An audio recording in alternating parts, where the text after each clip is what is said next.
बाद 10 बजे 10 रिपोर्ट में करेंगे अरविंद केजरीवाल की, क्योंकि 2 दिन पहले जमानत पर जेल से बाहर आए अरविंद केजरीवाल ने रविवार को बड़ा ऐलान किया। उन्होंने कहा है कि 2 दिन में अपने मुख्यमंत्री पद से मैं इस्तीफा दे दूंगा। केजरीवाल आम आदमी पार्टी के दफ्तर में बोल रहे थे और इसी भाषण के दौरान उन्होंने कहा कि वो सीएम के पद से अब इस्तीफा दे देंगे।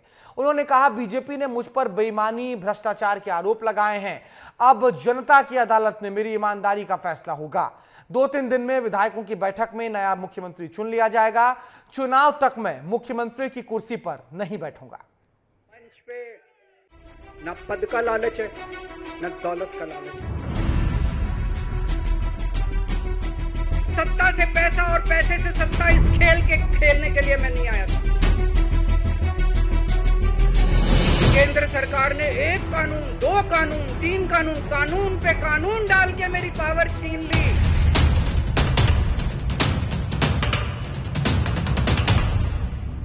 इनका मकसद था आम आदमी पार्टी को तोड़ना। एक छोटी सी पार्टी जिसने इस देश की राजनीति बदल के रख दी। आज मैं जेल से आया हूं, मैं अपनी अग्नि परीक्षा देने के लिए तैयार हूं।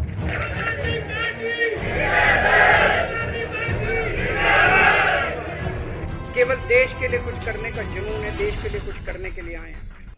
जब से अरविंद केजरीवाल पर आरोप लगे हैं और जब वो जेल से बाहर आए हैं, इसी तरीके से क्रांतिकारी अंदाज में नजर आए हैं। लेकिन अब जरा इस मुद्दे पर केजरीवाल और बीजेपी कैसे आमने सामने आ गए हैं वो भी देख लीजिए। दोनों दल के नेताओं ने बहुत बयानबाजी की है।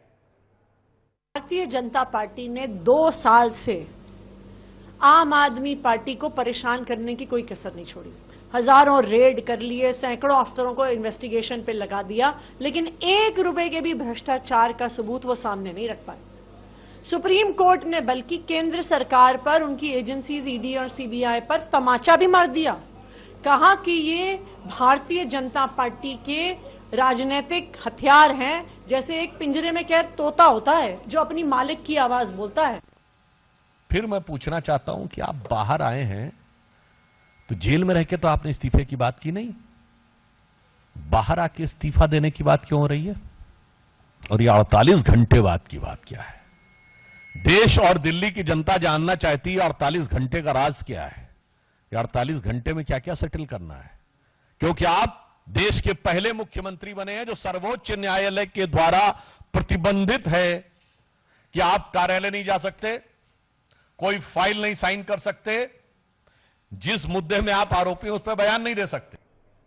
राजनीति में आरोपों को अवार्ड बनाने का ट्रेंड कोई नया नहीं है और केजरीवाल ने भी जिस अंदाज में आज मुख्यमंत्री पद से इस्तीफा देने की पेशकश की है वो भी नया नहीं है, क्योंकि ये पहली बार नहीं है जब केजरीवाल ने इस्तीफा दिया हो। इससे पहले 2014 में भी केजरीवाल ने कांग्रेस की मदद से सरकार बनाई थी और फिर इस्तीफा दे दिया था, जिसके बाद अब 2024 में केजरीवाल ने एक बार फिर से इस्तीफा देने वाला दांव चला है। 2 तस्वीरें, एक 2014 की जब 49 दिनों के बाद अरविंद केजरीवाल ने मुख्यमंत्री के पद से इस्तीफा दे दिया था, और अब 2024 की तस्वीर जब शराब घोटाले का आरोप लगा है तो अब वो भी इस्तीफा देने वाले हैं।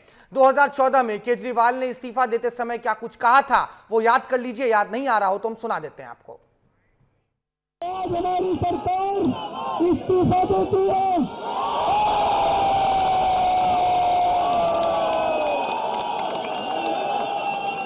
आज हमारी सरकार इस्तीफा देती है। लोकपाल बिल के लिए सारे मुख्यमंत्री की कुर्सी देनी पड़े, मुख्यमंत्री की कुर्सी में छोड़े करने के लिए तैयार है। ये केजरीवाल के 14 का अंदाज था। 2014 में कह रहे थे लोकपाल बिल के लिए मैं अपने मुख्यमंत्री पद से इस्तीफा दे दूंगा। इसके बाद एक बार फिर से अब 15 सितंबर 2024, ये तारीख याद कर लीजिए, केजरीवाल ने सीएम पद से इस्तीफा देने की पेशकश की है। क्या कुछ कहना उनका सुनिए। दोस्तों, 2 दिन के बाद, आज से 2 दिन के बाद मैं सीएम की कुर्सी से इस्तीफा देने जा रहा हूं। फरवरी में चुनाव है। आज इस मंच से मैं मांग करता हूं कि ये चुनाव नवंबर में कराए जाएं, महाराष्ट्र के साथ कराए जाएं, तुरंत कराए जाएं चुनाव। चलिए थोड़ा फ्लैशबैक में चलते हैं। 2014 में केजरीवाल का यह इस्तीफा देने वाला दाव कितना सही साबित हुआ था, एक बार वो समझ लेते हैं। केजरीवाल ने उस वक्त इस्तीफा देने का दाव चला था। 2013 में विधानसभा चुनाव हुए, आम आदमी पार्टी को आई थी 28 सीटें, 49 दिन में सरकार चलाया गया और 49 दिन बाद इस्तीफा दे दिया गया। फिर 2015 में विधानसभा चुनाव हुआ और आम आदमी पार्टी को कितनी सीटें आई, बंपर 67 सीट, 70 में से 67 सीट आम आदमी पार्टी के पास आ गया। यानी इस्तीफे वाला दाव 2014 में काम कर गया। हालांकि अन्ना हजारे, जो कि अरविंद केजरीवाल के साथ शुरुआत से आंदोलन के साथ जुड़े रहे हैं, अन्ना हजारे अब इस दाव पर क्या कह रहे हैं वो सुनिए। वो टाइम बार बार मैं कह रहा था कि राजनीति में नहीं जाना, समाज सेवा ये अपने जीवन में आनंद दे दिए, वो आनंद में डूबे रह रहा हूँ। लेकिन उसके दिल में नहीं लगा, वो बात आई नहीं। और आज जो होना था वो हो गया। अन्ना को तो अरविंद कब का भुला चुके हैं, लेकिन राजनीति उनको इतनी जल्दी नहीं भूलेगी और वो चाहते भी नहीं है कि राजनीति में इतनी जल्दी अप्रासंगिक हो जाए। इस्तीफे की पेशकश की है, कब क्या कुछ इस्तीफा होगा ये तो आने वाले समय में पता चलेगा।